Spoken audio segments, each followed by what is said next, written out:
For today's video nga mga beshi, una sa lahat at hindi sa huli, Happy New Year po sa inyong lahat. Ayan, nakaugalian na namin ng ganyan mag-decorate at maglagay ng mga coins at may prutas, pampaswerte daw yan. At maunti lang naman ang aming inanda kasi dalawa lang naman kaming kakain dito. At sabi sa akin ng kapatid ko, pumunta kami dun sa kanila at naganda rin sila. May palitsyon daw dun sa kanila. Kaya maya-maya, pupunta kami dun sa kanila, mga beshi. Ayan, pampaswerte daw kapag may mga matatamis na candy.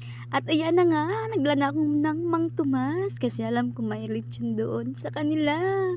Ayan na nga, nakarating na kami mga beshi.